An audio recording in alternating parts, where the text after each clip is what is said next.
Merci à vous tous et à vous toutes d'être présents pour cet atelier qui est consacré à la question de la culture, et plus précisément à la question de la diversité culturelle et parler également des approches différenciées. L'idée au départ, c'était de parler de la question des minorités ethnoculturelles dans la capitale, et on estimait que un des moyens d'en parler, c'est à travers la question de la culture. Alors, de manière générale, donc, la culture a fait beaucoup de débats à Bruxelles, et elle a débouché sur de nombreuses initiatives. Et on peut véritablement pointer l'événement Bruxelles 2000, si vous vous en souvenez, où Bruxelles avait été désignée comme étant la capitale européenne de la culture, c'était bien ça, qui a vraiment débouché sur une réflexion sur qu'est-ce que cette culture bruxelloise. À travers ces initiatives, toute une série d'autres initiatives ont émergé, notamment la Zinneke Parade, qui est quelque part ce symbole de cette culture bruxelloise, le réseau des arts à Bruxelles, avec son homologue le BKO, et plein d'autres initiatives qui questionnent justement cette culture bruxelloise en miroir avec ce débat sur cette identité bruxelloise. Et donc finalement cette culture, elle se cherche, elle se définit à partir de ce patchwork d'identité plurielle qui caractérise sa spécificité, mais une culture bruxelloise aussi qui est marquée par un contexte où les politiques culturelles ne sont pas encore une matière pleinement bruxelloise. Ce sont des compétences communautaires. À cela s'ajoutent des missions régionales en matière de culture qui, quelque part, empêchent une prise en compte globale d'une culture bruxelloise. Et donc cette matière, la culture, est morcelée à travers les différents niveaux de pouvoir, du fédéral jusqu'aux entités locales. Tout cela complexifie donc le développement d'une véritable vision de la culture à Bruxelles. Et donc, de manière plus spécifique, ici, l'objectif de cet atelier consiste donc à poser les enjeux de cette culture bruxelloise, et plus particulièrement celle qui se développe au sein des quartiers populaires, et d'examiner aussi la manière dont les productions artistiques développées au sein de la jeunesse bruxelloise peuvent être des indicateurs de changement en termes d'identité, sur le développement d'identité proprement bruxelloise qui se révèle à travers la culture. Et donc ici, on va essayer donc de prendre plusieurs approches, l'approche politique, l'approche institutionnelle, aussi l'approche artistique, pour essayer de voir quelles sont les caractéristiques de cette culture urbaine et surtout poser la question de quelles sont les conséquences des politiques culturelles francophones et flamandes à Bruxelles. Pour cet atelier, nous avons l'honneur d'accueillir Éric Corein, qui va nous faire une introduction générale qui va permettre ensuite à nos autres invités de répondre à ces questionnements. Donc vous connaissez tous Éric Corein, mis à part le fait qu'il est président de la Magna, il est également chercheur en sciences sociales, en géographie culturelle, expert de l'urbain. Et donc, il a pas mal travaillé sur les questions, les enjeux liés à l'avenir de Bruxelles. Donc, il y a toute une série de publications que vous trouverez facilement sur Internet. Et il va donc nous présenter justement les enjeux de cette culture à Bruxelles. Et ensuite, nous donnerons la parole à Sophie Alexandre. Alors, Sophie Alexandre est coordinatrice du réseau des arts à Bruxelles, le RAB, qui a été créé en 2004, et avec le BKO, qui a été créé en 2002. Ce réseau regroupe plus d'une centaine d'organisations artistiques bruxelloises, tant francophones que néerlandophones. Et l'objectif de ces réseaux est de contribuer à une vision cohérente d'une culture à Bruxelles. Et il y a eu en 2009, si vous vous souvenez, ce fameux plan culturel à Bruxelles qui a jeté aussi les balises d'une réflexion, notamment consacrant un des 4 angles de ce rapport à la question des enjeux de l'interculturalité. Nous avons aussi l'honneur d'accueillir Myriam Stoffen. Alors, Myriam Stoffen, directrice de la Zinneke Parade, hein, ce symbole de la collaboration et de la fête hein, qui dépasse les frontières culturelles, sociales, mais aussi linguistiques.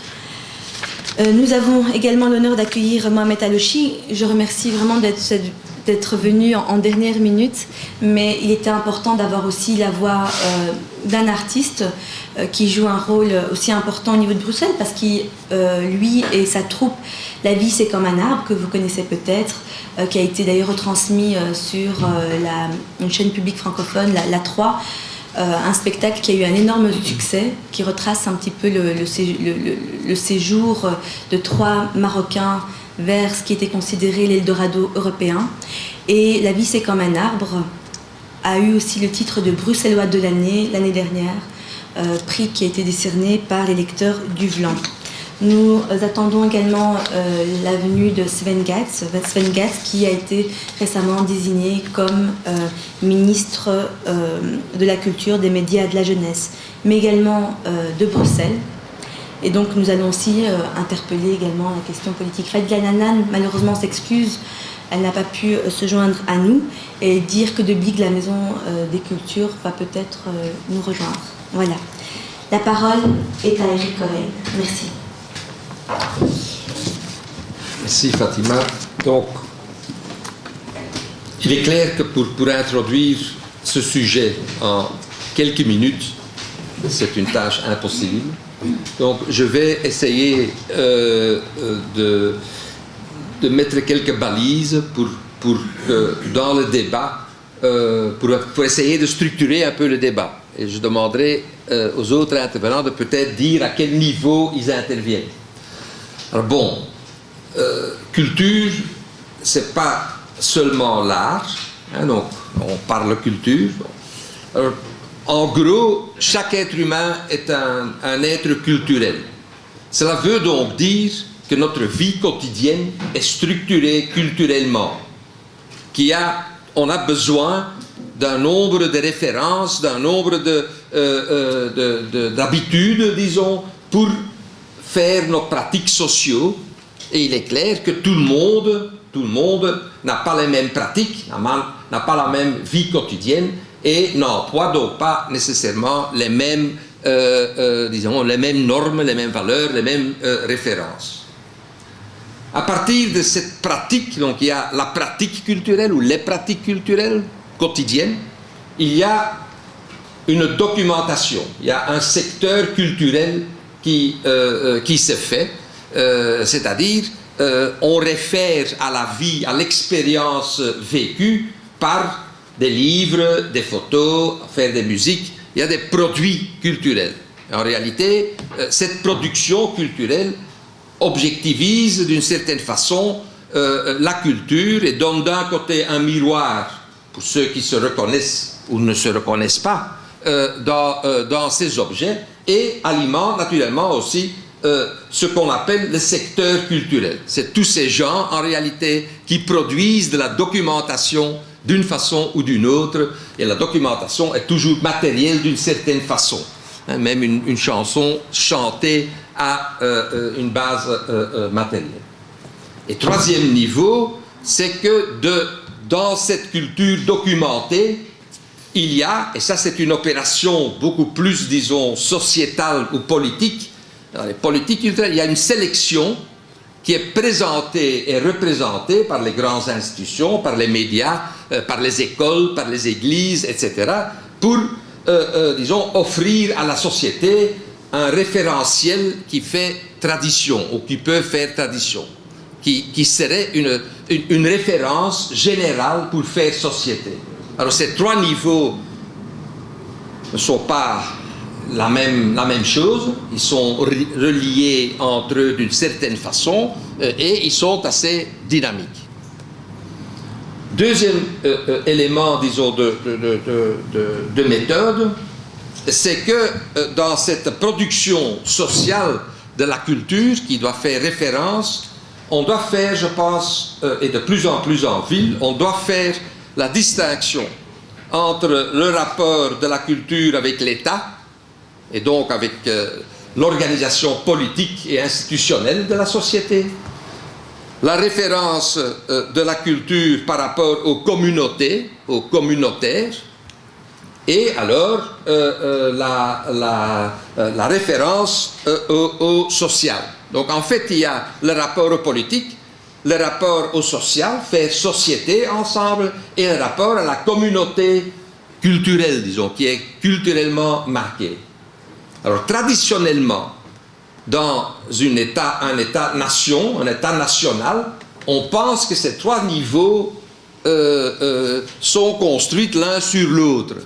En réalité, on entre dans une communauté culturelle avec une langue, par exemple. On pense déjà que la langue fait culture, parce que quand on parle français, il y a aussi une certaine littérature, il y a les films français, etc.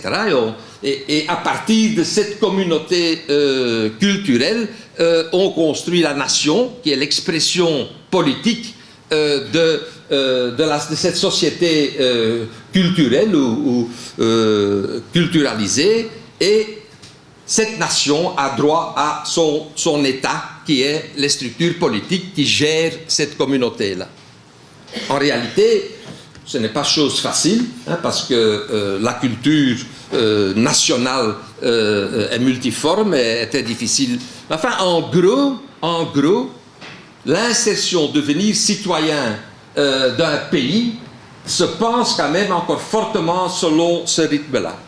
On arrive, ou bien nouveaux arrivants de l'extérieur, ou bien nouveau-nés dans la société, et on est socialisé dans une culture qui est une langue avec son référentiel. On apprend à bien se comporter, à se civiliser dans cette culture, et puis on devient citoyen, et alors on peut co-décider de toutes les évolutions. Il y a à Bruxelles différents problèmes avec ce modèle.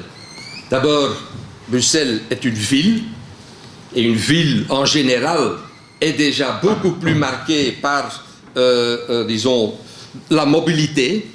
Il y a beaucoup de nouveaux arrivants, il y a la migration, il y a les usagers et les habitants. Enfin, ça ne fait pas une société bien définie, une ville. Une ville a toujours été, disons, quelque chose de spécial dans le pays, dans la nation.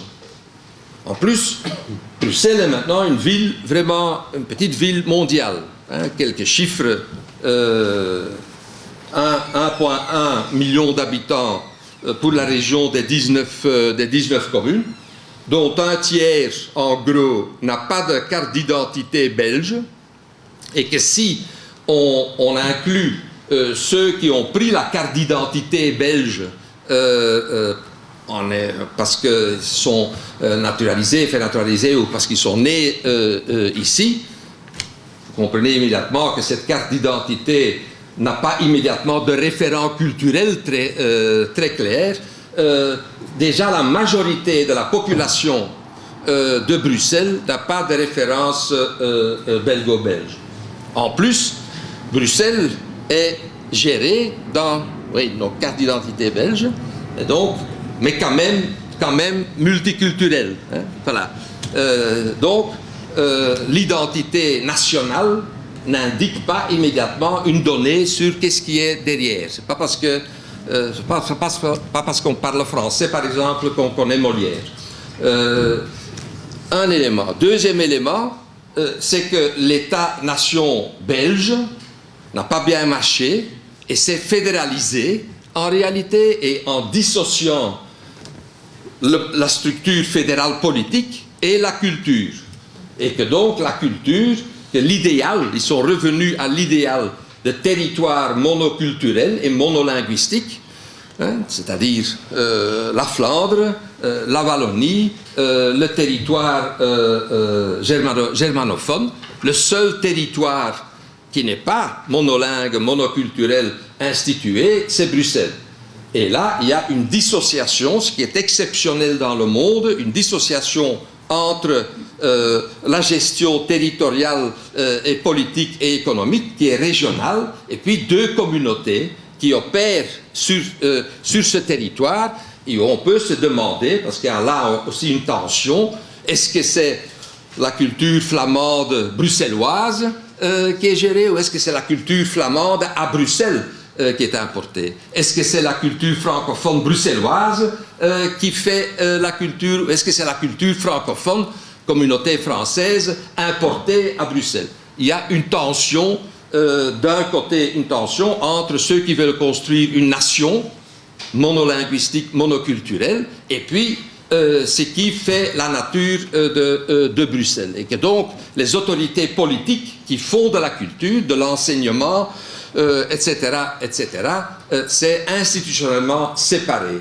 Et séparé, en gros, la fragmentation et la séparation sont en réalité, disons, plus marqués à Bruxelles que la collaboration ou que les interfaces. En réalité, disons, les centres culturels francophones en de gemeenschapscentra ont d'autres types de personnel, d'autres types de formations. Ils viennent d'ailleurs d'écoles différentes. Et donc, même si les travailleurs de rue se rencontrent dans la rue, ils ont des décrets différents, des formations. Donc, il y a fragmentation, segmentation institutionnelle. Et pour compliquer l'affaire, naturellement, c'est que les gens, que les Bruxellois, il n'y a pas de sous-nationalité, heureusement, à Bruxelles. Et que donc les Bruxellois emploient l'offre culturelle, en gros, l'offre instituée selon leurs propres critères. Donc si on envoie son gosse pour jouer le volleyball, ben, on choisit le club de volleyball dans le quartier, et il peut être francophone, néerlandophone, même anglophone. Et puis on va à l'école de musique dans un autre secteur, et puis etc. Donc en fait, l'emploi de cette offre culturelle n'est pas immédiatement communautarisé. C'est pas parce qu'on va au KVS qu'on appartient à la communauté flamande, et vice-versa. Pour encore compliquer l'affaire, c'est que les Bruxellois ne tombent pas nécessairement amoureux linguistiquement ou religieusement. Bien que le communautaire, en gros, ou le communautaire religieux fait beaucoup de choses pour marquer culturellement à quelle communauté on appartient, pour que quand même les rencontres restent dans la communauté. Ce qui est marquant à Bruxelles, c'est que l'hybride, le métissage commence à dominer. Donc en réalité, il n'y a aucune communauté culturelle qui est dominante, même si le français est la lingua franca. Le français, comme Henri et moi, on n'arrête pas de le répéter depuis 25 ans, ne fait pas une culture. Donc, quand on parle français, ce n'est pas nécessairement la Révolution française et la France qui est la référence. Donc, il y a beaucoup de gens qui parlent français, mais avec un autre corpus culturel. Et donc, il y a maintenant ce nouveau phénomène, quand même très récent, c'est le mélange. Déjà, plus de 60% des ménages à Bruxelles sont multilingues. Et cela veut donc dire que l'emploi des langues, donc la langue maternelle est une chose, est un indicateur, mais ne dit plus rien à la façon, disons, que les gens communiquent. Ma langue maternelle n'est pas le français, mais quand même c'est la lingua franca, et donc on se parle ici en français parce qu'on pense que c'est la langue que la majorité comprend, ce qui est vrai aussi. Plus de 90% comprennent ou parlent assez bien le français, sans appartenir à la communauté française pour autant. Et donc le mélange, le multilingue, l'hybride, et donc ce qu'on appelle dans la littérature maintenant la superdiversité, domine en ville.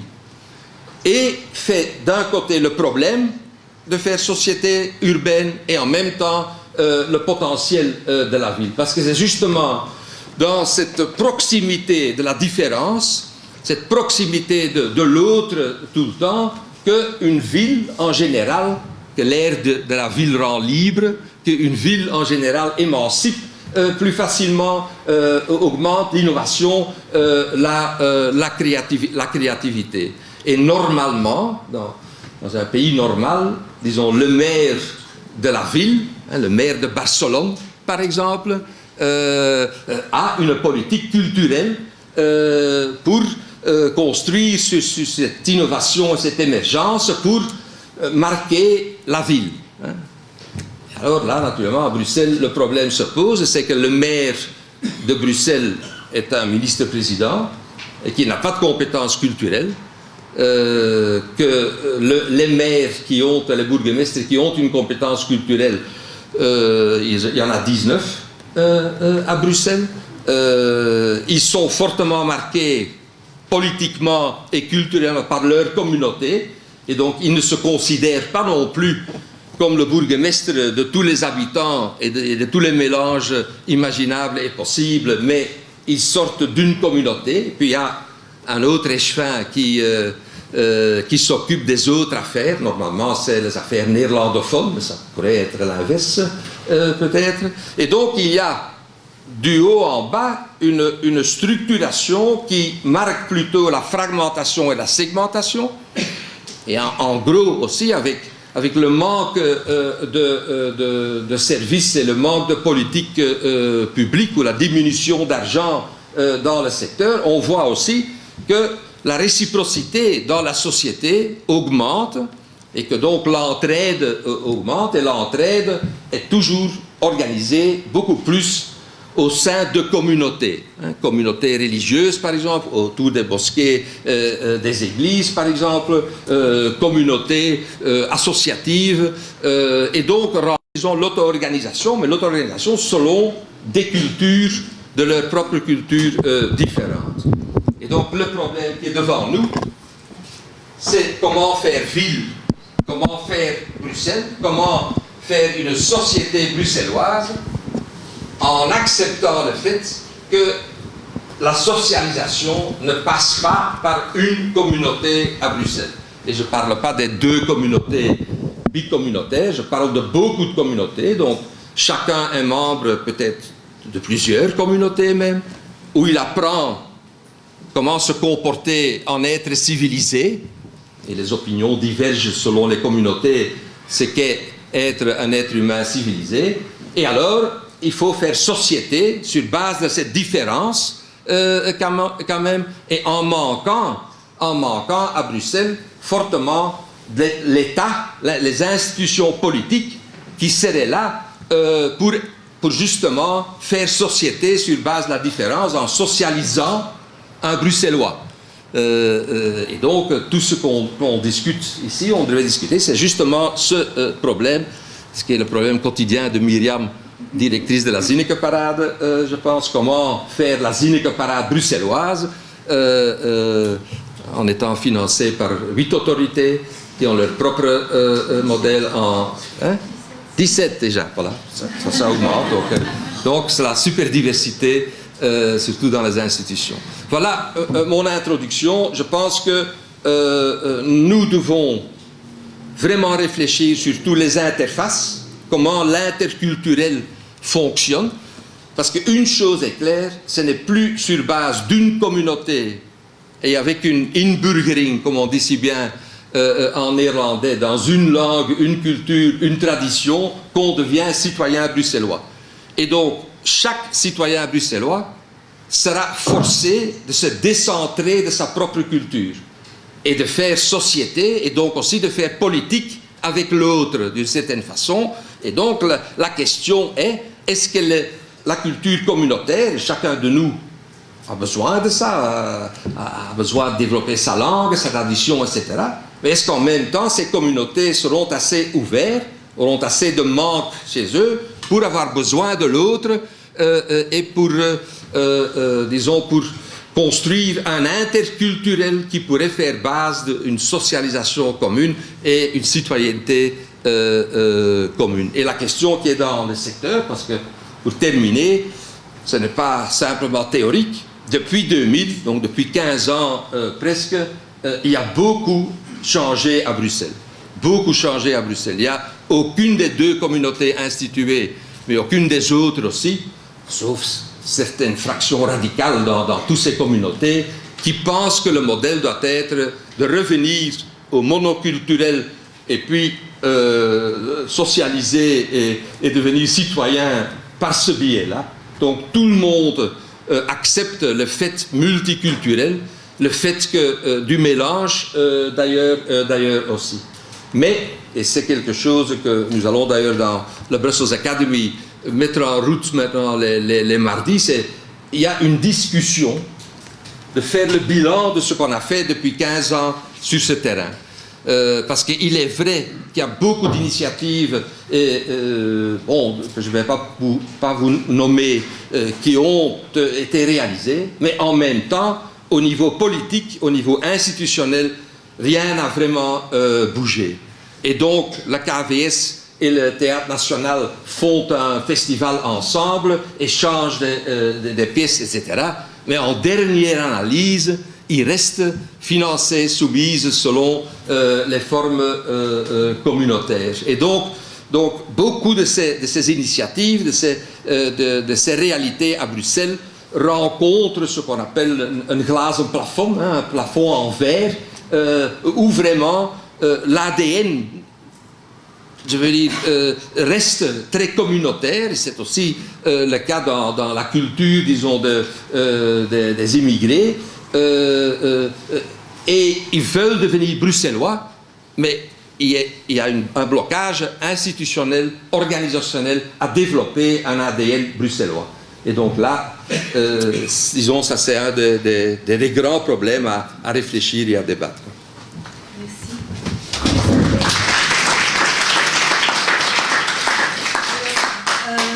Sophie, Oui. Donc en vue de ce qui a été dit,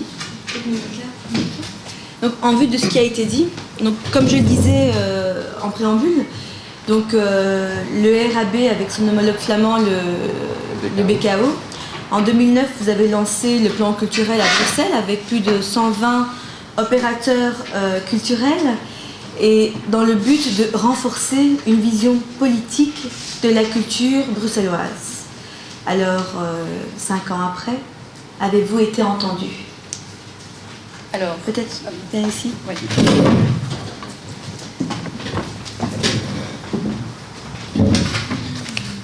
Je pense que oui, j'ai envie de réagir à beaucoup de choses que Erika vient de dire. Je vais m'asseoir peut-être. Ça marche comme ça ou pas? Oui. Si on a été entendu, on commence à nous entendre et je pense que ce matin, ma collègue Lynn, donc justement du BKO, en a parlé et a expliqué un petit peu que maintenant, au niveau bruxellois par exemple, dans l'accord gouvernemental, on sent qu'il y a maintenant une volonté de prise en compte du secteur culturel et de vraiment intégrer la culture, qui est donc une compétence communautaire, dans le fonctionnement bruxellois. Mais je voudrais expliquer un petit peu notre parcours de ces 5 dernières années, parce qu'il y a beaucoup de choses qui se sont passées aussi en interne. On voulait bien sûr, et on veut toujours influencer les politiques, mais il y a une réflexion au sein du secteur qui a été menée et qui est très importante aussi. Et donc, dans le plan culturel, comme tu l'as mentionné tout à l'heure, on avait un chapitre interculturalité qui formulait plusieurs propositions pour renforcer justement la diversité au sein du secteur, au niveau des équipes, au niveau des publics et au niveau de la programmation. Ce qu'on a remarqué avec ce plan culturel, c'est que, étonnamment, il a été assez bien reçu du côté flamand, mais du côté francophone, on a parfois été taxé de cheval de Troie flamand. Et donc on ne comprenait pas très bien d'où ça venait. On a beaucoup réfléchi. Et je veux dire, tout ce que je dis aujourd'hui, ce sont des réflexions, c'est le fruit de réflexions, de discussions que j'ai aussi avec ma collègue Lynn. On est vraiment toutes les deux constamment en contact et on parle beaucoup de tout ça. On s'est rendu compte donc, il y avait un problème de perception du plan culturel. Et puis après le plan culturel, on a mis en place un groupe de travail interculturalité. Et là aussi, on a été confronté à des difficultés de compréhension entre francophones et néerlandophones. Et en fait, on s'est rendu compte, maintenant on a pu analyser tout ça, on se rend compte que le chapitre interculturalité a été rédigé à l'origine par un néerlandophone. Les chapitres étaient partagés entre francophones et puis néerlandophones et puis ont été traduits. Et on se rend compte que les concepts qui sont dans ce chapitre sont tous des concepts de politique culturelle flamande.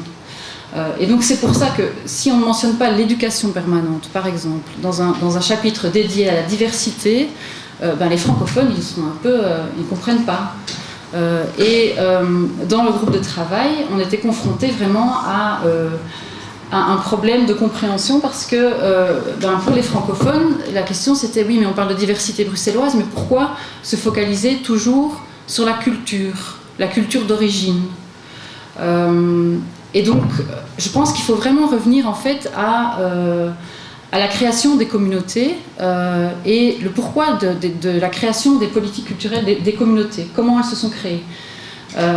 Les politiques culturelles communautaires ont été créées à la demande plus des néerlandophones et se sont créées sur une base d'identité construite à partir de la langue et donc défendre une minorité à partir de la langue. Il faut se rendre compte aussi que c'est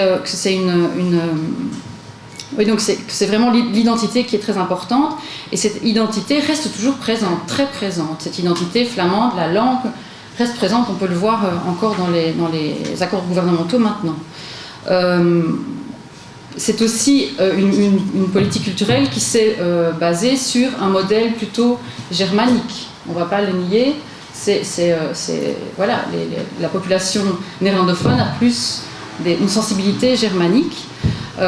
L'avantage de la culture flamande, ça on aura peut-être l'occasion d'y revenir plus tard, mais c'est que ces politiques et ces secteurs ont été créés à partir de zéro. Et donc, voilà, c'était la porte ouverte vers l'innovation, des formes de création innovantes. Et donc ça, c'est quelque chose qui est toujours très fort et qu'on sent très fort dans le secteur culturel néerlandophone. Du côté francophone, le modèle des politiques culturelles s'est basé sur un modèle qui existait déjà, un modèle basé sur l'émancipation des individus. Et donc, un modèle qui a évolué de la démocratisation de la culture, donc là où l'idée avant c'était de donner accès au plus grand nombre aux produits culturels, documents culturels dont Eric parlait tout à l'heure, on a évolué maintenant vers la démocratie culturelle. Et donc, l'idée de créer ensemble quelque chose et d'avoir les droits culturels. Et ce n'est plus seulement avoir accès à des produits culturels, mais c'est vraiment produire ensemble quelque chose. Par contre, du côté francophone, il y avait évidemment aussi le poids du patrimoine tout de même. Et donc ça, on sent que c'est difficile, que c'est pas facile d'accepter de nouvelles disciplines, des formes innovantes, mais il y a un changement qui est en train de s'opérer. Et le modèle de ces politiques, francophones est plutôt basé sur un modèle latin, je dirais. Alors, par rapport à la diversité, il faut se rendre compte que la diversité, du coup, est abordée à partir de ce passé aussi, de ce passé des deux côtés. Et donc, je dirais que, en fait, la diversité bruxelloise est abordée plus du côté néerlandophone comme une diversité culturelle. Une diversité qui est, dont la question centrale est la langue et l'origine, et qui est plus axée sur les publics, les personnes. On parle beaucoup dans les organisations, dans les acteurs, dans les théâtres et chez les opérateurs culturels de doel public, de public cible. Quand on veut faire avancer les choses, le ministre Berthanciot a mis en place un Actieplan interculturalisé. Donc tout se centre sur la diversité culturelle. Avec, là, je réagis là par rapport aussi à ce qui a été dit par Eric tout à l'heure, avec une identité belgo-belge et une identité qui est avec une origine étrangère. Moi, là, j'ai un problème en tant que francophone parce que j'estime que l'identité belgo-belge est aussi un patchwork, est aussi une identité hybride. Et personnellement, je viens de Charleroi, d'un petit village dans le sud de Charleroi. Est-ce que c'est parce que je suis belgo-belge que j'ai trouvé mon chemin vers la culture? Est-ce que j'étais prédisposée à trouver le bon chemin? Non. En plus, je vivais dans un village, mon papa était médecin, il ne m'a jamais emmené dans un théâtre. Et c'est à l'école, c'est un professeur qui m'a fait goûter à ça. Et donc, voilà, moi je veux vraiment essayer de mettre le doigt sur ça. L'identité belgo-belge, elle est aussi elle est aussi hybride, elle est aussi... c'est plus qu'un patchwork d'identité communautaire. Il y a aussi, oui, le genre, les préférences sexuelles, le profil socio-économique, la formation, le fait que vous habitez en ville ou pas. Une personne turque qui arrive à Bruxelles, si elle ne trouve pas son chemin vers l'épanouissement culturel ou vers la créativité ou n'importe, est-ce que c'est parce qu'elle est turque ou bien est-ce que c'est peut-être parce qu'elle vient d'un village et qu'elle se retrouve dans une ville? Je veux dire, c'est beaucoup plus complexe que la question de la culture, d'après moi. Du côté francophone, donc oui, en fait, on aborde la question plus au niveau social. Et donc la diversité, on parle de diversité sociale. Et les grands dispositifs chez nous sont des dispositifs qui sont par exemple celui d'article 27. Article 27 qui donne accès à des spectacles avec des bons qui sont distribués dans les CPAS et compagnie, et des associations, mais qui accompagne aussi des publics au spectacle, mais qui aussi montent des projets ensemble avec des personnes, en fonction de leurs besoins et de leurs souhaits. Et l'ambition d'article 27, c'est de mettre en place des comités culturels au sein des associations, des CPAS, pour monter des projets, et qu'il n'y ait plus besoin d'article 27 à un moment donné, que voilà, ces projets participatifs partent vraiment des besoins et des envies des participants. Et donc, au sein des organisations culturelles francophones, j'entends moins souvent parler de public cible, par exemple. Mais on parle plus de projets de quartier. Je ne veux pas dire que les néerlandophones ne travaillent pas sur leur quartier, hein, mais la façon de poser les choses est différente. Et donc, finalement, ils vont quand même tous aller travailler avec les associations du quartier, mais c'est la façon dont on pose les choses et dont on en parle qui est tout à fait différente et qui a, chez nous en tout cas, engendré de fameux malentendus et pendant très longtemps. Voilà ce que je voulais encore dire. Donc oui, d'après... Oui, voilà, ça, la question c'est vraiment demander à Myriam, hein. Mais je pense la question des organisations bicommunautaires, c'est aussi une question de personnes qui travaillent dans ces organisations, et je pense que cet exercice n'est pas...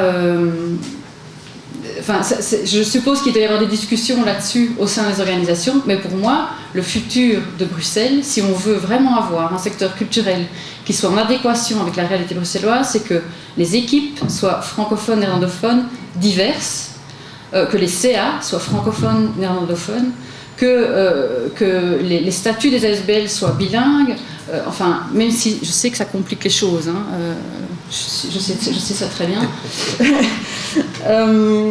Mais donc voilà, ça c'est pour moi un enjeu très important. Mais donc pour moi, la superdiversité, c'est... Oui, je pense que la socialisation ne passe pas par une communauté, pas par des communautés, elle passe par tous les individus, et c'est une question d'individus. Et cette question de communauté, oui, ça me dérange. Voilà.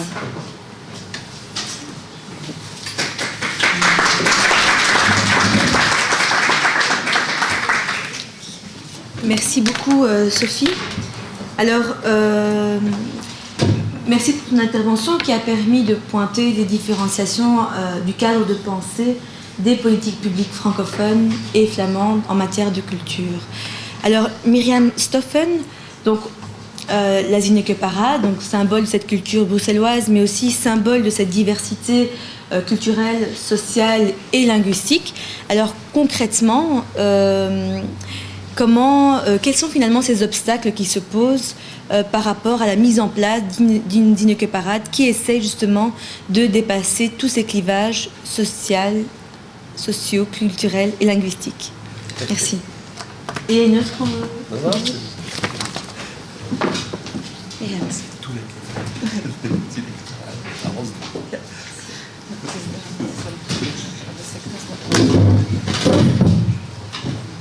Je ne vais pas parler de tous les obstacles. Oui. C'est pas facile. Ça marche? Ça arrive. Ça va comme ça? Oui. Hein.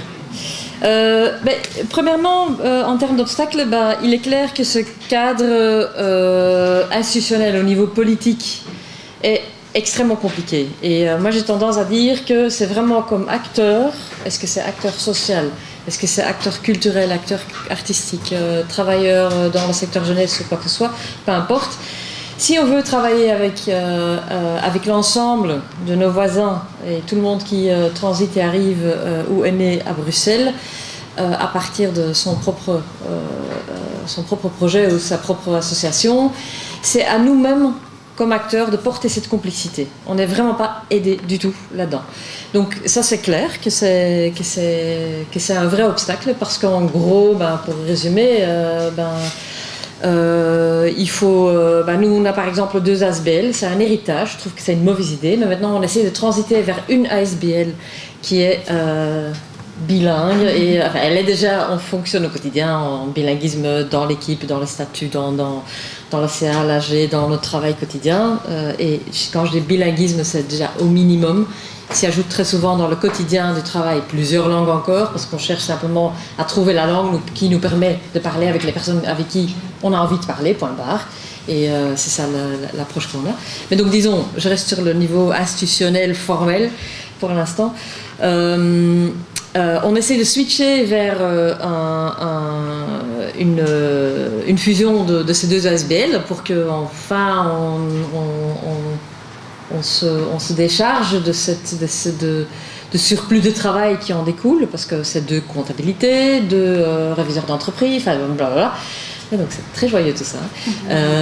Et c'est extrêmement difficile. C'est extrêmement difficile parce que tu as à la fois de part et d'autre un certain moment dans l'une ou l'autre cabinet, et là je parle du côté francophone aussi bien que néerlandophone, l'une ou l'autre personne qui va débarquer avec un argument qui dit attention, de grondwet, la constitution belge qui dit que quand tu veux recevoir de l'argent d'une communauté dans la sphère culturelle, il faut prendre position, il faut choisir. L'hybride n'existe pas au niveau de la constitution, ça vous le savez. Hein. Donc voilà, et la majorité disent que ça ne pose pas de problème. Parce qu'on a déjà vu d'ailleurs des ministres qui dans le passé, en donnant de l'argent structurel du côté flamand ou du côté francophone à par exemple le Flagey, ils n'avaient pas de problème non plus tout d'un coup avec la Constitution. Mais bon, quelques personnes mettent ça sur la table. Et donc il y a à ce niveau-là, je vais résumer à ce niveau-là, donc c'est une perte de temps et d'énergie à parler de ce cadre formel dans ce pays, que tu dois porter assez seul, et il n'y a personne qui fait en sorte que se dise on va une fois tous se mettre, comme t'es flamande, comme t'es française, VGC, Cocof, la région et tous les autres niveaux, on va se mettre autour de la table et une fois traiter cette question pour l'ensemble des acteurs qui sont dans ce cas. Ça se fait pas. Donc on cherche tous notre chemin, on parle, et on a Sophie et Hélène pour régulièrement nous aider à parler de ça avec d'autres, mais bon, ça reste vraiment... Voilà. Perte de temps et perte d'énergie, mais je pense que ça a un autre effet pervers auquel on est confronté au quotidien, c'est qu'on voit beaucoup d'organisations et d'associations qui peuvent se cacher, moi je le dis comme ça, se cacher derrière cette réalité institutionnelle pour ne pas rentrer dans cette complexité qu'on vient de souligner. Et donc de ne pas aller jusqu'au bout de la question de comment ça se fait qu'à Bruxelles, on peut encore se permettre de continuer à simplement se dire nous sommes payés par de l'argent flamand, ou on est payé par de l'argent comité français, secteur-là spécifiquement, ou etc., variation sur le thème, et de simplement rester sur sa propre petite île, et donc se dire voilà, c'est là d'où vient notre argent, donc on est obligé de suivre ça. Et donc je trouve que là aussi ça induit non simplement sur le terrain, chez beaucoup d'organisations et de beaucoup de types, dans beaucoup de secteurs, donc c'est secteur social, jeunesse, culture, artistique, enseignement aussi, mais bon là c'est déjà plus complexe, où on est contraint. Mais je trouve qu'il n'y a pas beaucoup de résistance non plus. C'est aussi une zone de confort. Dans certains moments, on se dit ouais, on peut pas. Donc voilà, c'est une petite critique que je veux quand même lancer, parce que c'est au quotidien pour nous vraiment un casse-tête, étant donné que, et alors je switch vers un autre registre qui est la diversité des personnes avec qui on travaille. Nous, on joue, façon de parler, sur 2 niveaux. avec le projet. On veut à la fois créer le plus de liens possible entre des personnes à Bruxelles et au-delà de Bruxelles, qui, dans la vie quotidienne, n'auraient pas tendance à se croiser. Et c'est à travers de tous les clivages, aussi bien social, culturel, les âges, les goûts, les styles. Est-ce qu'on a un handicap? Est-ce qu'on n'a pas un handicap? Est-ce qu'on a un diplôme? Est-ce qu'on n'a pas de diplôme? Est-ce qu'on a des papiers? Ou est-ce qu'on n'a pas de papiers? Et essayer de tisser des liens et créer un espace pour que des gens créent un projet ensemble de A à Z, où ils deviennent non seulement acteurs, mais aussi producteurs, coproducteurs, où tout le monde doit se dépasser pour créer quelque chose de nouveau. Ça, c'est donc une expérimentation qu'on propose dans ce projet-là. Mais on demande la même chose aux partenaires. Donc on fait la même chose avec tous ces gens de ces secteurs, jeunesse, sociale, culture, enseignement, maison de quartier, etc. Et donc on est confronté avec la réalité que je viens de décrire, aussi au quotidien, parce qu'on essaie aussi d'hybridiser, disons, sur ces niveaux-là. Parce qu'on trouve que c'est important de se confronter avec nos pratiques, nos manières de faire. Et donc, à partir de là, se donner un miroir sur comment, au quotidien, on doit chercher des manières de faire, des méthodes, et expérimenter avec des possibles approches de projets pour apprendre à collaborer. Et pas que vivre ensemble, entre les personnes qui vivent dans une ville, mais le faire aussi au niveau comme professionnel, ou personnes payées à un certain moment dans une organisation, de le faire aussi. Je trouve que ces deux, c'est très important de les lier. Alors Eric, tu parlais du fait que Bruxelles n'a pas de sous-nationalité, et là on est évidemment non seulement bien d'accord, mais heureusement. Et par contre, je pense que là, il y a vraiment une lutte assez importante qu'on doit maintenir. C'est que donc non seulement l'identité bruxelloise n'en est pas une. N'en est pas une parce qu'elle n'existe pas. Et je crois que c'est une bonne idée qu'on n'essaye pas de la construire.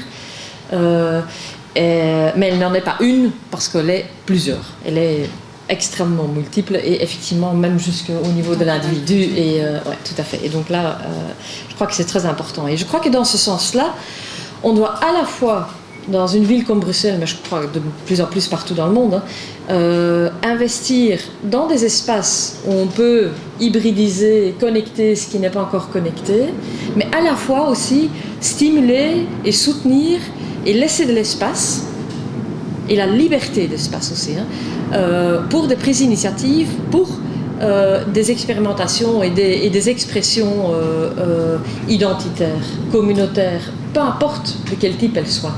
Et je pense que ces deux-là, parce qu'on a assez de mal avec les deux modèles. Mais je souligne un peu le deuxième modèle maintenant, parce qu'on a beaucoup parlé de la version hybride, disons. Mais je crois que c'est très important aussi de voir à quel point il y a plein de choses partout à Bruxelles qui existent, des initiatives qui sont prises, des projets qui sont menés, des productions qui sont faites, qu'on ne croise jamais parce qu'on ne fait pas partie de ces réseaux, ces communautés ou ces groupes affinitaires, parce que c'est très divers. Mais je crois que c'est très important que, à la fois au niveau politique, mais surtout nous-mêmes tous comme acteurs dans la ville, on laisse et on soutient pour qu'il y ait des espaces de création, de production et donc aussi de diffusion de tout cela. Et je crois que là vraiment on a une responsabilité, nous tous comme acteurs, d'analyser à chaque fois de quelle manière, dans la manière dont on fonctionne, de regarder quels sont nos propres mécanismes d'exclusion, de quelle manière le langage qu'on utilise. Et c'est inévitable, c'est pas ça, mais simplement se conscientiser, se confronter, se mettre à un miroir, se parler et donc se mettre en fragilité, sortir de sa zone de confort tout le temps pour vous regardez de quelle manière on ne crée pas assez de place pour certaines voix, pour certaines formes d'expression. Et là-dedans, je parle aussi évidemment dans la palette artistique ou culturelle ces classiques discours de à un certain moment des choses ne sont pas programmées parce que la qualité artistique n'y serait pas. Et en réalité, très souvent, c'est pas une question simplement de qui objectivement dit qu'est-ce qui est qualité artistique pour que ça puisse être programmé x, y à un tel endroit. Mais c'est très souvent une dominance culturelle, le canon culturel qui fait que certaines formes d'expression sont considérées être oui mais bon on a déjà vu ça nous il y a 20 ans etc. Et donc on est très fort aussi dans une une incapacité à ce niveau-là laisser de l'espace et créer vraiment activement et de manière généreuse de l'espace pour une expression large culturelle. Et alors je termine avec une dernière chose. Je pense que de manière générale on ne prend pas assez de risques, on ne crée pas assez d'espace pour la vraie expérimentation. Et de moins en moins, il y a physiquement de l'espace pour le faire à Bruxelles. Et là, je crois qu'avec Bruxelles qui s'internationalise, qui devient de plus en plus une ville où on veut miser pour qu'elle reste dans le ranking des top 6, etc., il y a vraiment un enjeu pour que, maintenant on commence à arrêter un tout petit peu de construire des bureaux, mais maintenant tous les bâtiments vides, ça devient des lofts, et entre ces deux-là, il y a vraiment très peu de gens, des jeunes, des moins jeunes, mais qui trouvent encore des espaces qu'ils peuvent squatter ou négocier pour occuper, pour travailler. Et nous, on le voit vraiment au quotidien, à quel point c'est un grand manque. Nous-mêmes, on le connaît très bien, ces problèmes. On espère que bientôt, ça va se résoudre. Et à partir de là, pour nous, ce sera vraiment un enjeu de voir de quelle manière, si on réussit à avoir un bâtiment plus stable, de quelle manière l'ouvrir et le faire fonctionner de telle manière que c'est un bâtiment qui appartient à plein de Bruxellois et pas qu'à un projet. Et ça, je crois que c'est aussi un très grand enjeu de vraiment tenir à l'œil à quel point les espaces physiques à Bruxelles commencent vraiment aussi à manquer pour permettre toute cette expérimentation qu'on vient de décrire. Voilà, je vais en rester. Bien, merci.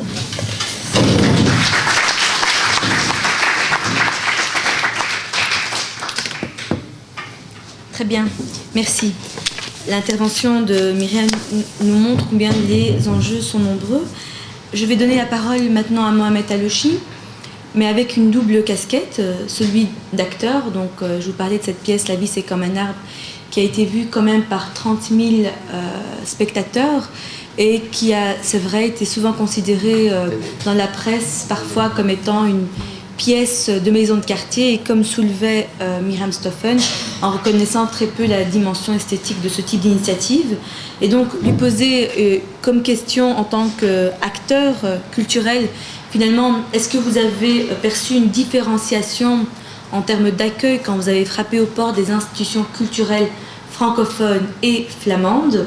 Et la deuxième question, c'est que Mohamed Alouchi est également un acteur social, un acteur associatif. Il est éducateur spécialisé, il travaille à la maison de jeunes L'Avenir pour Adessence. Et par rapport à ça, mais finalement, sur la question de ces jeunes dont on parle souvent mais dont on écoute très peu, eh bien, comment ces jeunes des quartiers populaires s'identifient par rapport à tous ces clivages dont on vient de parler. Merci Mohamed.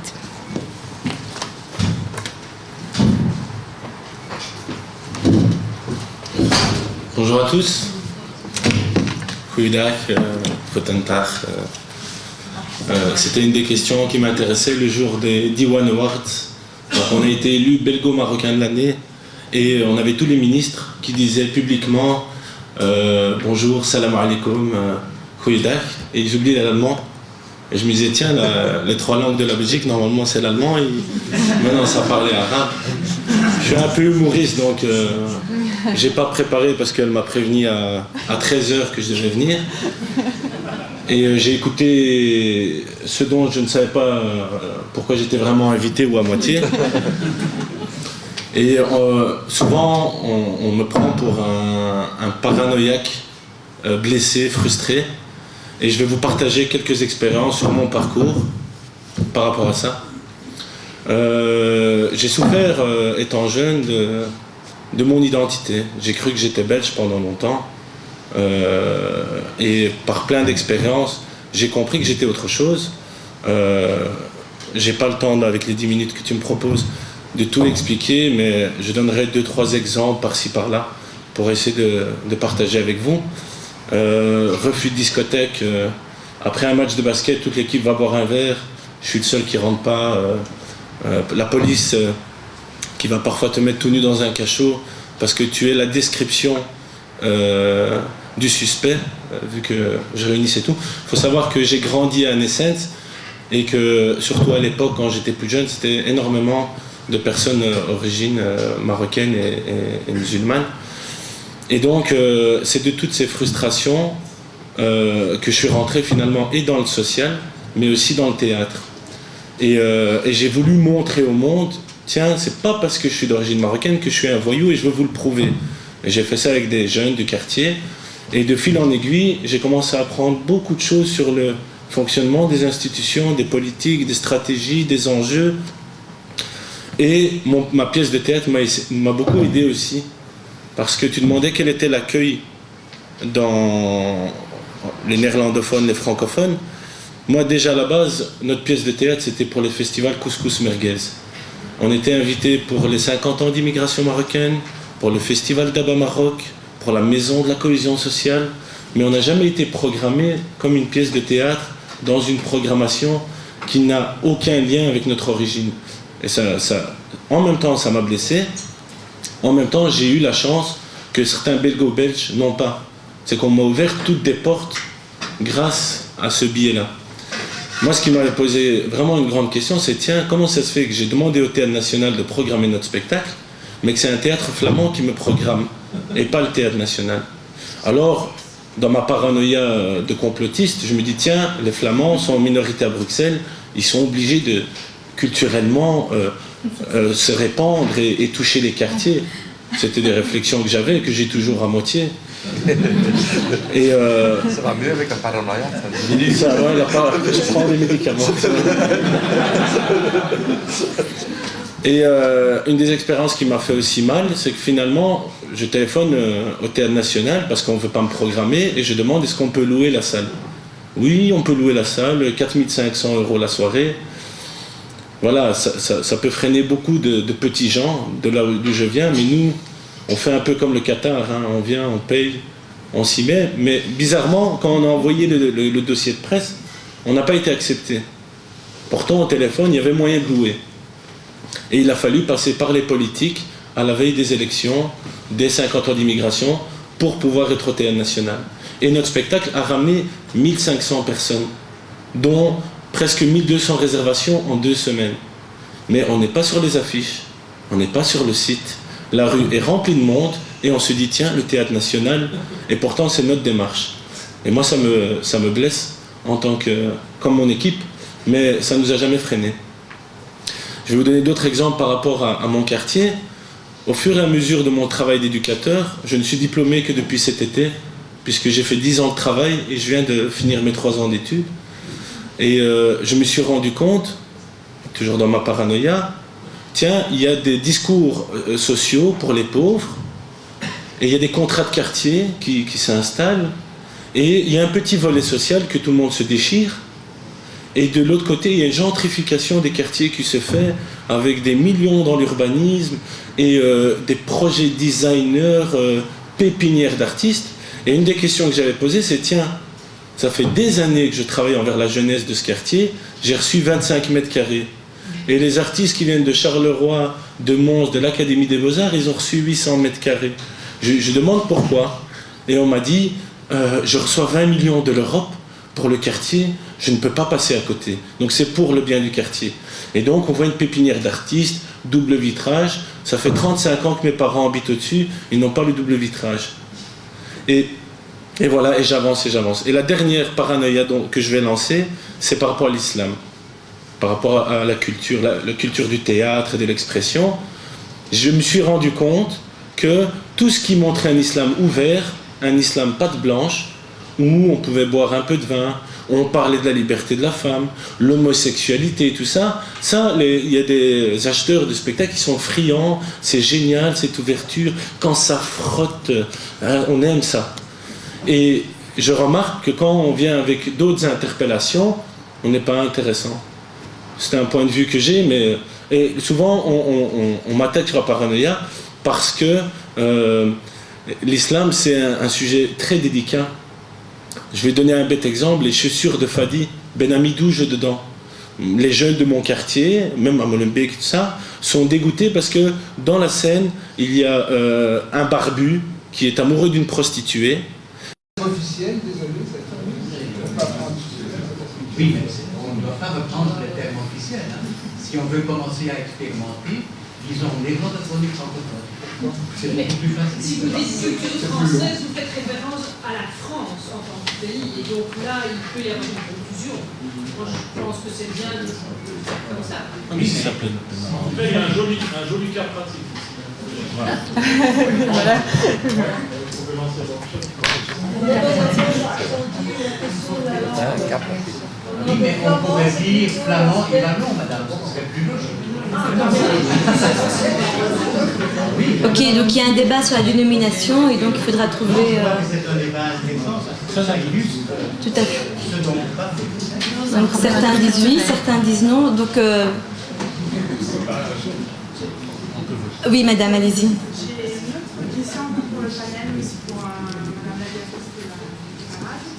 Donc, comment jugez-vous l'implication de la communauté européenne, et je dis bien communauté européenne, pas au sens institution européenne, mais des multiples communautés au pluriel européennes qui existent à l'intérieur, et quelles propositions pourrait-on envisager pour accroître la liaison de ces communautés européennes et nationale, avec la ville, avec les habitants, avec les communautés qui existent déjà. Car d'accord, c'est une question de mobilité, sûrement la ville européenne est très mobile, mais plusieurs fonctionnaires, plusieurs lobbyistes s'y installent et durablement. Donc c'est très bien ce que vous dites, les espaces d'expérimentation, je suis tout à fait d'accord. Où sont-ils? Où pour en être? Et comment faire venir aussi ces gens qui ont un capital important, pas seulement du point de vue de la diversité culturelle, mais aussi, on a vu pour le forum de Bruxelles, de revenus, d'interculturalité eux-mêmes, parce que c'est des foyers interculturels par leur nature, qui se déplacent et qui vont ailleurs. Bien, une autre question? Je suis plutôt un usager de la culture bruxelloise. Plus fort. Je participe à un événement quasiment toutes les semaines, que ce soit théâtre, littérature, etc. Et j'aimerais bien que l'Asile de Caparas, ça soit tous les jours. Et dans la plénière de ce matin, il y a Lynn qui parlait qu'elle était un peu contente du rapprochement culture et tourisme. Je ne sais pas quelle est la proportion de production bruxelloise et d'artistes bruxellois, mais j'ai un peu peur qu'en alliant tourisme et culture, on perd carrément la culture bruxelloise. Comme ça fait sur la RTBF, on ne voit plus des séries américaines et des émissions, le meilleur pâtissier boucher jusqu'au meilleur boulanger, mais il n'y a plus rien de spécifiquement bruxellois. Alors je ne sais pas comment cette poussée de tourisme mondialisé sur la culture bruxelloise. Bien. Une autre interpellation, monsieur? Oui, j'étais frappé, toujours dans ce genre de débat, on part toujours de l'opposition entre le multiculturel et l'interculturel. Tout le travail, si j'ai un peu suivi, c'est d'induire de l'interculturalité, c'est-à-dire une dynamique de dialogue entre les différentes communautés, les différentes cultures, etc. Certainement, la Zinek Parade joue un rôle d'incubateur d'interculturalité. Et je pense qu'on a dit très bien cet après-midi qu'il y avait des tas d'endroits où il y avait des incubateurs d'interculturalité, mais qui sont mal connus, qui ne viennent pas à la conscience de tous. Alors ma question, je voudrais la poser directement peut-être à M. Corrègue. Est-ce que le plus grand incubateur interculturel, c'est pas finalement l'école. Et question, est-ce que l'école joue ce rôle-là? Moi j'ai l'impression que non. Mais pourquoi? Bien, une dernière avant de donner la parole aux intervenants, monsieur, et on reviendra. Moi, je suis immigré à Bruxelles de Amsterdam depuis 25 ans. Donc, je connais un peu la ville. Et comme j'étais échevin de la culture à Amsterdam, je m'intéresse surtout à la culture à Bruxelles, évidemment. Je suis tout à fait d'accord avec vous venez de dire, Madame Alexandre, Zinke Parade, et je vous admire beaucoup depuis 25 ans. Comment vous continuez, persévérer contre cette structure absurde à Bruxelles. J'ai une petite tâche sur ce que à dire sur ce que Mme Alexandre a dit. Je crois que le problème qu'elle a rencontré avec les Flamands chez vous, ce n'est pas une différence culturelle germanique latine. Je ne sais pas, c'est vrai que j'ai l'impression que j'ai... J'ai compris ça, hein. Donc si j'ai mal compris... c'est une impression que j'ai. Oui, parce que je crois que c'est un problème belgo-belge. Hein. C'est le problème des Flamands, surtout autour de Bruxelles, surtout les frustrés, la NVA, si je peux dire, hein, qui sont là pour imposer, qui sont forcés par ceux qui les financent à imposer des structures, des idées flamandes. Donc je vous dis, c'est pas germanique. Hein. Mon expérience avec Amsterdam et aussi avec de Buren ici à Bruxelles, c'est qu'il n'y a pas une rigueur germanique chez les Néerlandais. Voilà, une petite dernière intervention qui complète. C'est pour ça qu'on a plutôt flamand que néerlandophone. On n'est pas néerlandais. Il faudra vous mettre d'accord entre flamand et néerlandophone finalement. Parce que je voulais aussi t'interpeller, Sophie. J'ai été assez troublé par ton intervention. Et ce que monsieur a dit, qu'en fait, ce que tu appelles la culture germanique, elle n'est pas germanique. Moi, ce que j'avais envie de te dire, c'est ce que tu appelles la culture latine, elle n'est pas latine. Okay. Hein? Et je trouve que c'est aussi des trucs par d'autres biais qui m'intéressent. Et j'essaie de comprendre cette dichotomie. Donc en fait, comment j'ai perçu ton intervention, c'est parti d'un malaise qui effectivement est réel. Hein? Si on s'adresse au monde politique, on doit bien vérifier les concepts qu'on utilise, on ne veut pas le prendre complètement à rebrousse-poil. Mais j'ai interprété finalement ton intervention comme, de certaine façon, une validation du discours dominant francophone, alors que je fais partie de ceux qui sont en bagarre permanente avec ce modèle. Donc, il se trouve que j'ai un peu étudié la question, pas par le biais culturel, mais par la question de la laïcité, de la prise en compte des différences, de la question des minorités au sens large. Et ce que j'ai fini par constater, c'est qu'il n'y a pas un modèle latin, il y a un modèle français. Tout à fait français, que tu ne retrouves ni en Espagne, ni en Italie, ni au Portugal. Donc, tous ces pays n'ont pas de problème des minorités nationales, par exemple, tandis que la France les a éradiquées. Donc c'est un problème pour moi qui est même une curiosité anthropologique. Il y a une peur panique de la diversité en France, qui fait que, de façon sanglante sur le plan religieux, avec ce qu'ils ont fait des protestants, et de la manière dont ils ont réglé la question basque, alsacienne, bretonne, flamande, provençale, etc., que tu ne trouves pas dans les autres pays latins. Et d'une certaine façon, la Belgique francophone, pareil pour la Suisse romande, pareil pour le Québec, sont des provinces culturelles de la Flandre, de la France. Mais en général, il y a un modèle presque universel, en tout cas européen, on n'avance pas, et nord-américain. Il y a un modèle presque universel, qui n'est pas un modèle communautariste, même si en Grande-Bretagne il y a des tendances, mais qui est un modèle qui articule les identités personnelles et les identités collectives. Et on n'a pas ça c'est par rapport à la dernière phrase de son intervention, tu dis ça passe par les individus et pas par les communautés, ça passe par les deux. C'est pas à nous d'arbitrer la manière dont les gens se positionnent dans un grand nous. Ils ont besoin aussi de petits nous, hein, et aussi de ne pas être enfermés dans le petit nous. Hein. Et le modèle flamand, bon, il y a sans doute 1000 raisons de le trouver insuffisant, mais moi comme francophone, je l'apprécie énormément.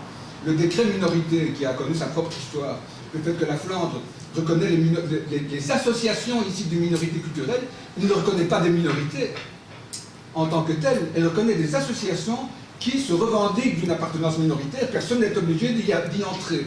Hein. Et quand tu dis que dans la pratique, le fait que du côté francophone, on ne reconnaît que les associations de quartier, là où du côté flamand, on les reconnaît, et que dans la pratique c'est pareil, c'est vrai. Dans beaucoup de cas, mais dans certains cas, c'est pas vrai. Et toute une série de projets tout à fait importants du point de vue de l'identité des gens, qui renvoient quand même à une trajectoire ethnico-culturelle, mais qui ne sont pas localisés dans un quartier, se sont vus privés de subventions. Et moi, je suis obligé de conseiller à des Wallons issus de minorités qui vivent à Bruxelles de se convertir, de devenir flamands, pour pouvoir avoir une reconnaissance de leur travail. Donc là, il m'a semblé que tu tordais le bâton un peu trop dans l'autre sens, hein, qu'au contraire, enfin, moi comme francophone, j'essaye de défendre ce que je trouve d'absolument positif dans le modèle flamand. Tout à fait pour terminer, c'était un peu pour toi Eric, parce que là je te demandais peut-être une précision. Bon, tu sais à quel point je suis d'accord avec tout ce que tu racontes, mais on est vraiment aux prises avec une imbrication de deux problèmes. Tu as clairement laissé entendre que même dans les pays, l'État-nation, où on rentre dans les trois en même temps, on croit qu'on rentre dans les trois en même temps, on est quand même aux prises, hein, avec la transformation des nations par le phénomène migratoire de la mondialisation. À Bruxelles, nous cumulons ça avec la crise de l'État national, et donc on est devant une double difficulté, et qui est en même temps un merveilleux défi, et le grand bonheur d'être bruxellois. Merci. On ne va pas pouvoir faire un deuxième tour, mais on va prendre rapidement les dernières interventions. Donc il y avait d'abord vous, madame, vous, monsieur, ici, et monsieur. Peut-être essayez d'être concis, s'il vous plaît. Merci. Je voudrais d'abord remercier tous les intervenants pour ce qu'elles nous ont apporté comme sujet de réflexion. Je constate que, et aussi avec la dernière intervention, je constate que tous et toutes ont soulevé des questions très complexes et très difficiles. Et j'ose vraiment espérer, puisque vous êtes tous très bien placés, j'ose vraiment espérer qu'à l'avenir, vous trouverez le moyen de faire en sorte que toutes les questions que vous avez soulevées, qui sont moins importantes, qu'on puisse les approfondir. C'est ce que je voulais dire. Merci. Monsieur ? Je m'excuse, mais je vais compliquer la définition du mot culture. Mais j'aurais très vite fini. Nous vivons dans un régime historique depuis quelques grosses dizaines d'années où le plus gros de la population habite dans les villes.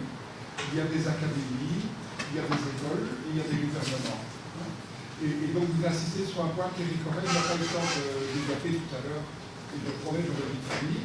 Ne pas oublier que quand nous prétendons faire de l'interculturel, en franchissant les barrières multiculturelles, c'est aussi parce que nous sommes prisonniers d'une description du monde dans laquelle on nous dit que nous appartenons à des communautés culturelles qui contiennent des centaines de milliers, ou des millions, ou des dizaines de millions, ou des centaines de millions de gens. Or, ces communautés sont des fabrications très récentes, liées à la puissance des gouvernements. Un type qui habite à Nice en 1850, il ne sait rigoureusement pas s'il parle italien ou français. Il sait seulement qu'il ne se comprend pas avec les types du village à côté et qu'il n'est pas du tout d'accord avec eux. Mais ce n'est pas parce que lui est tribal ou familial, c'est simplement parce que la culture a un autre régime de fonctionnement. Maintenant, nous avons des écoles et nous savons que jusqu'à la frontière, le type croit qu'il s'appelle Guglielmo et après, il sait qu'il s'appelle Guillaume. D'accord ? Voilà. Donc il y a plein de phénomènes comme ça qui sont imposés maintenant et qui font que nous croyons que nous avons affaire à des barrières collectives et où en fait, dès que nous voyons des représentants des fameuses communautés, nous voyons que ce ne sont jamais que des individus aussi. Et je ne dis pas ça pour défendre un modèle ultralibéral ou individuel de la culture, mais pour rappeler que ces frontières sont des créations historiques exactement comme des trucs administratifs. Quand Eric dit que c'est néerlandais, c'est pas flamand. Bien sûr, tout ça, c'est l'histoire. Merci. Madame?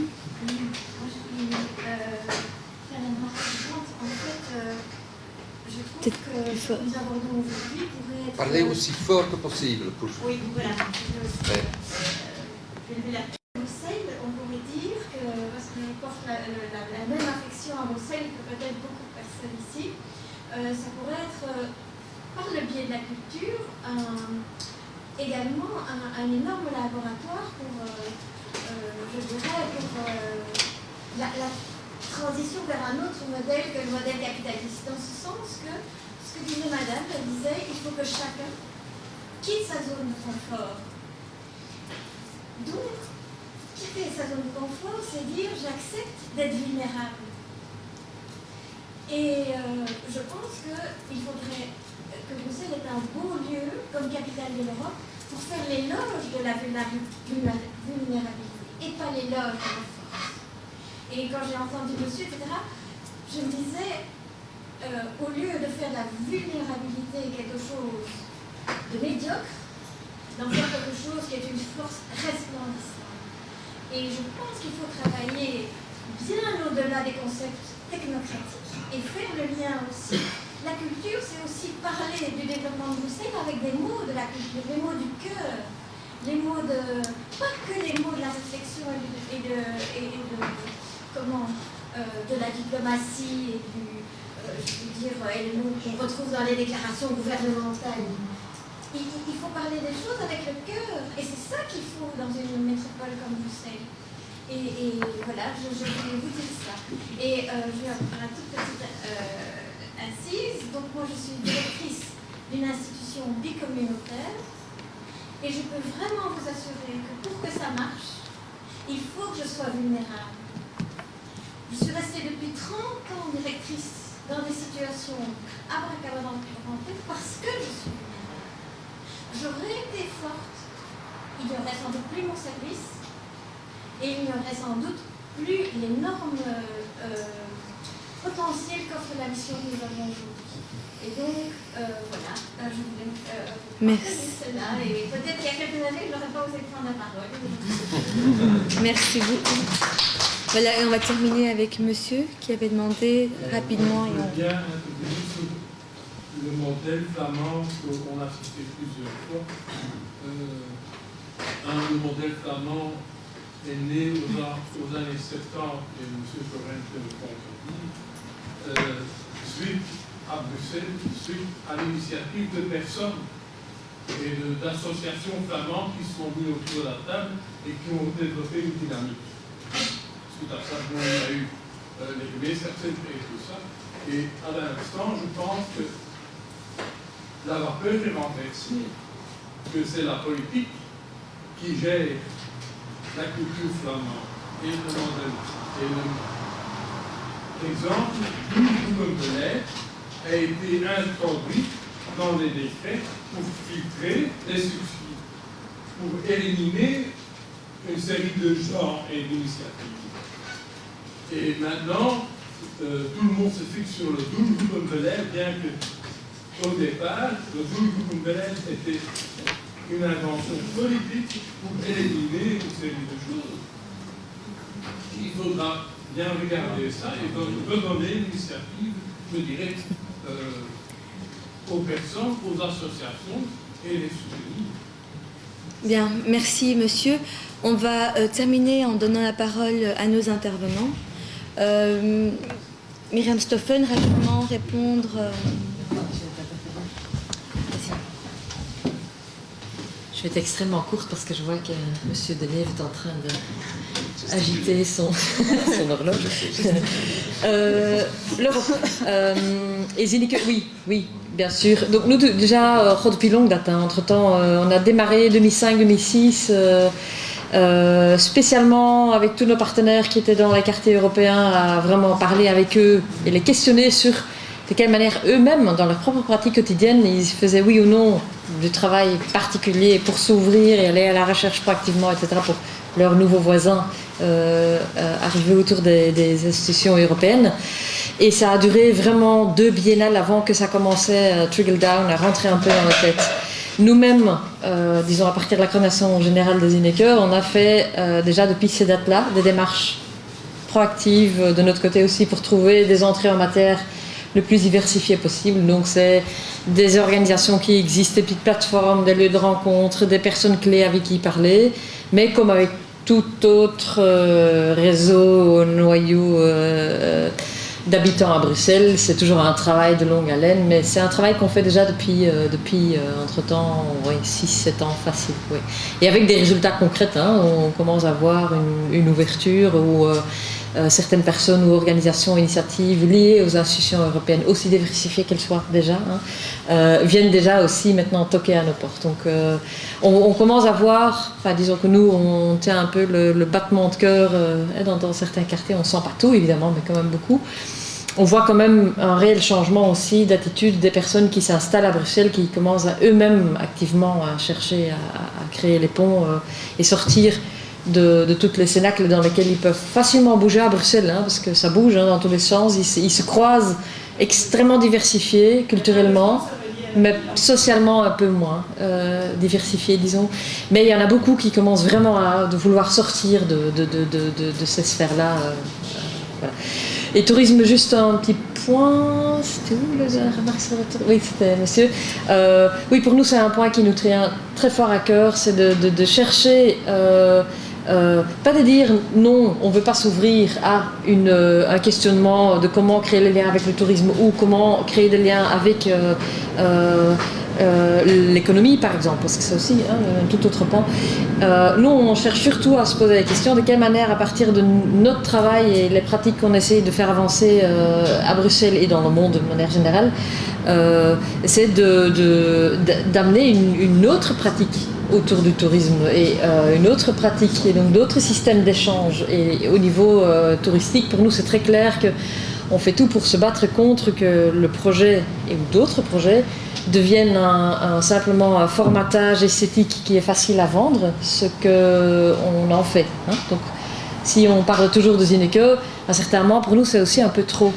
On est vraiment instrumentalisé, ou l'image de INECE est instrumentalisée pour montrer au monde entier comment Bruxelles est quand même magnifiquement multiculturelle et qu'on vit bien ensemble. Ça nous énerve évidemment au plus haut point si au même moment on ne vient pas nous parler réellement de comment changer le fonctionnement démocratique de nos institutions, comment donner une voix donc dans une démocratie beaucoup plus participative pour aller vite parce qu'on n'a plus le temps. Ça par exemple c'est une démarche qui n'existe pas, alors ça nous énerve quand même un petit peu. Voilà. Merci. Oui. Je vais aussi essayer de faire vite. Au niveau par rapport à la question sur l'implication de la communauté européenne, je pense que nous, au niveau des réseaux en tout cas, on a cette volonté maintenant aussi d'aller voir les instituts culturels étrangers pour qu'ils deviennent membres du réseau et puissent comme ça décloisonner les choses et qu'il y ait une vraie collaboration qui se passe à ce niveau-là, parce que c'est vrai que pour le moment, ce sont des circuits tout à fait différents. Par rapport à la question sur la culture et le tourisme, sur ce rapprochement, oui, nous, c'est quelque chose qu'on veut certainement éviter, ce tourisme mondialisé. On est convaincus que le tourisme doit être pensé d'abord pour les Bruxellois et que c'est comme ça qu'il pourra ensuite rayonner à l'étranger. Et on a par exemple, on connaît l'exemple de Nantes par exemple, qui a mis en place le voyage à Nantes, qui est un projet qui allie culture et tourisme, qui est pensé d'abord pour les Nantais. Et donc c'est ce que nous maintenant on met vraiment chaque fois sur la table quand on se met, quand on rencontre les gens qui sont en charge du tourisme, c'est de d'abord penser le projet pour les Bruxellois et que ce soit vraiment quelque chose d'ancré dans la ville. Pour la question au niveau de l'incubateur d'interculturalité, l'intervention par rapport à ça, moi je suis en effet convaincue que oui, la diversité elle se trouve là, elle se trouve à l'école et la question de du lien entre culture et enseignement me semble vraiment très importante. Renforcer la présence de la culture dans l'enseignement, non pas simplement par un cours de dessin, mais vraiment par des formes des espaces de créativité en fait, pour pour que les jeunes enfants puissent goûter à toutes ces disciplines sans forcément avoir de référence à des répertoires différents, mais goûter aux disciplines. Il y a des talents partout, il y a des talents dans tous les quartiers, et il y a des talents dans les écoles, des photographes, des comédiens, j'en suis sûre. Et donc c'est là que ça doit se découvrir, et ensuite être accompagné pour pouvoir après trouver son chemin vers les scènes. Parce que oui, je voulais réagir par rapport à tout à l'heure. Pourquoi est-ce que ça n'a pas été programmé au national? Je pense qu'il y en a beaucoup qui n'ont pas été programmés au national aussi. Et pourquoi au KVS? Est-ce que c'est parce que c'est un flamand? Je pense que c'est parce que c'est le KVS. Le KVS est aussi un exemple très particulier. Oui, voilà. Et par rapport au modèle, oui, c'est une impression que j'avais. C'est difficile, je ne suis pas encore assez documentée sur la chose en effet. Je pense en effet qu'il faut reconnaître plus peut-être la diversité, et moi je vois des points forts des deux côtés. Et ce que j'ai comme souci pour le moment, c'est que j'ai l'impression parfois que Lene et moi, on marche sur un mur comme ça, entre deux communautés qui parlent de diversité, d'interculturalité, d'intégration, mais qui ne se parlent pas. Et qui font ça dans deux circuits différents, des associations différentes. Et nous, on est là, au-dessus de ce mur, et on voit « Ah, ça c'est génial, ce dispositif-là, c'est super !» Là aussi, et on se dit « Mais si on prenait ces points forts, qu'on les mettait ensemble pour inventer un nouveau modèle, eh bien là Bruxelles jouera son rôle aussi de capitale de l'Europe. » Et je ne sais pas si c'est lié à des modèles germaniques, français, mais voilà, un nouveau modèle bruxellois avec ses points forts. Il faut aller chercher ces points forts qui existent des deux côtés. Voilà. Oui. Juste rapidement, moi je suis persuadée aussi, en parlant de culture et d'école, qu'effectivement l'école devrait ouvrir tous les champs artistiques, etc. Il ne faut peut-être pas oublier non plus de sortir les élèves de leur école, que ce soit l'école européenne, l'école de la Molenbeek, etc. Et les amener devant des pièces de théâtre, dans des expositions. Et que ça c'est aussi, je dirais, ces scènes-là, elles jouent un rôle de présentation de la culture de l'autre. Si je vais voir une exposition sur les Ottomans, j'apprends beaucoup sur l'autre.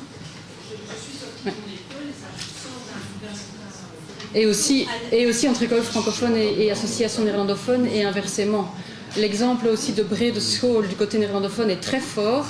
Ça a été d'abord c'est donc un modèle où les écoles sont mises en contact avec les centres culturels de leur quartier et où les élèves sortent de leur école, mais ça a été mis en place d'abord pour un souci de stimuler l'utilisation du néerlandais en dehors de l'école. Et là maintenant la question c'est, est-ce qu'on est prêt maintenant à élargir ce dispositif aux francophones et vraiment créer des ponts entre, et que ça devienne un vrai mélange et un facteur d'émancipation pour tout le monde. Oui. Alors, tu voudrais ajouter un petit mot rapidement? On a 15 minutes. Et Eric Oreille aussi qui a été interpellé. Donc, et peut-être un petit mot. Pour l'égalité, oui. Rapidement un petit mot, oui. Oui, un petit mot. J'ai trouvé un autre paranoïaque dans la salle, monsieur, là. J'ai bien aimé votre interpellation. Oui, je voudrais juste encore échanger un peu d'expérience. Par rapport au monde politique, institutionnel, j'ai été vers des politiciens par rapport à leur mandat. Ils m'ont associé à d'autres partis politiques. Parce que la maison de jeunes que je tiens, le président de la SBL est de tel parti. Parce que telle personne qui travaille avec moi est de tel parti. J'ai été accueilli d'une manière, genre, on ne sait rien faire pour toi. Et le problème, c'est que je trouve que c'est comme du vol. Parce que je travaille, je cotise. C'est pas l'argent du politicien qu'il a en poche. C'est notre argent à tous. Et donc, quand je viens avec un projet qui est de ton mandat, j'ai envie de lui dire, fais ton travail. Parce que, malheureusement, beaucoup de structures créées par les politiques, comme monsieur dit, c'est aussi pour, pas seulement les subsides, mais les doctorats, pour ramasser les voix. Par exemple, la jeunesse, on crée des trucs de prévention, on a des maisons de jeunes communales. Tout ce qui se fait dans la maison de jeunes doit revenir à l'échevin. Et il y a beaucoup de travers par rapport à ça. Et moi, je suis très critique par rapport à ça. Et c'est ça qui m'a donné envie de faire l'autoproduction du spectacle La vie, c'est comme un art. Et je suis très content parce que quand tu demandes rien à un politicien, tu lui dois rien. Voilà, c'était une petite intervention. Merci. Eric, oui. J'aimerais dire trois choses. Et la troisième chose, je vais la dire à mon mot de la fin. Il s'agit de l'Europe, de la mission, de comment intégrer Donc, deux choses. Une chose, je ne suis absolument pas d'accord, c'est que la culture est quelque chose d'individuel. Je veux dire, on peut être le réceptacle d'une culture, on peut avoir un capital culturel, comme on peut avoir beaucoup d'argent, mais l'argent reste une affaire sociale, d'interaction. Faire sens, on le fait toujours ensemble. Et donc, il y a un élément collectif, même si on n'est qu'à deux. Je ne pense pas qu'on peut... Et donc, avoir un dispositif théorique où il y a des productions culturelles qui arrivent chez un individu, en ne pas pensant les médiations, la structuration, etc., je pense d'abord que c'est de la foutaise, c'est pas comme ça que ça fonctionne, et ça n'admet pas la discussion justement sur toutes les médiations. Parce qu'en réalité, quand on parle de dialogue culturel, il y a un bouquin en néerlandais qui a été écrit, dont j'aime beaucoup le titre, L'intoxication multiculturelle. Ce n'est pas par le dialogue n'est jamais fait pour se changer. Hein. Le dialogue est toujours fait pour se reconforter dans son identité. Je n'ai jamais vu un cardinal et un imam se rencontrer en disant la croyance de l'autre est quand même meilleure que la mienne. C'est toujours l'inverse. Moi je pense que l'intoxication, pour cela il faut être, ça c'est vrai madame, je suis d'accord, vulnérable. Vulnérable plutôt, il faut reconnaître son propre manque, son incapacité de donner sens à tout. Et donc où l'autre est absolument nécessaire. Pour être vulnérable, il ne faut pas avoir peur. Et donc, quand il y a de la pauvreté, quand il y a vraiment des attaques au niveau de l'existence même et de la survie, pour un tiers des Bruxellois, c'est le cas, on a tendance à ne pas être vulnérable et à rentrer dans le cercle de réciprocité qui soigne, etc. Donc on reste dans la famille, on ne sort pas de la tradition tant qu'on n'est pas assuré que le monde extérieur ne fait pas peur. Et le monde de l'extérieur fait trop peur. Deuxième chose, pour moi le grand problème de Bruxelles, c'est que la production, la reproduction, la distribution et faire sens est dans des tuyaux d'orgue. Et donc, il n'y a pas d'institution bruxelloise. On parle de l'école. De quelle école? Il n'y a pas d'école bruxelloise. Il y a une école francophone, il y a une école néerlandophone, il y a l'école européenne, il y a l'école privée, et chacun a son opinion sur comment devenir citoyen. On ne peut pas en discuter. Les manuels des écoles bruxelloises, ils ne sont jamais mis à plat pour un peu voir si on raconte la même chose des deux côtés. Il n'y a pas de télévision bruxelloise. Il y a deux télévisions bruxelloises qui chacun ont leur opinion de comment faire Bruxelles. Il n'y a même plus de bibliothèques communales. Il y a deux bibliothèques communales. Il n'y a même plus de centres culturels. Il n'y a presque pas de... Donc, à Bruxelles, et donc tout le personnel est éduqué dans des écoles séparées, avec des décrets séparés, avec des politiques séparées, et alors on en arrive naturellement qu'un travailleur de rue est tout à fait autre chose de l'un côté ou de l'autre. Donc, le vrai problème n'est pas la différence, n'est pas qu'il y a du multiple, mais c'est que le multiple se reproduit au sein de soi-même. Et donc, s'il y a quelque chose, je pense qu'il faut casser absolument, c'est d'abord de réfléchir dans ces cadres-là. L'école bruxelloise n'existe pas, donc il faut donc penser l'éducation d'un petit Bruxellois et d'un peu voir si toutes ces institutions qui s'appellent écoles bruxelloises répondent vraiment à ça. La culture bruxelloise, le musée bruxellois, le théâtre, ça n'existe pas. Et donc il faut vraiment, je pense, réfléchir ce que ça pourrait être aussi pour confronter cela à la réalité. Et là, il y a un grand écart. Un grand écart. Et je pense donc qu'il faut collectiviser vraiment le débat et en faire un débat social et politique pour pouvoir penser l'institutionnel. Merci beaucoup Eric, merci à tous nos intervenants et à vous tous pour votre participation. Et je vous invite sans transition à passer à la séance plénière dont le thème est consacré à la zone métropolitaine bruxelloise. Merci.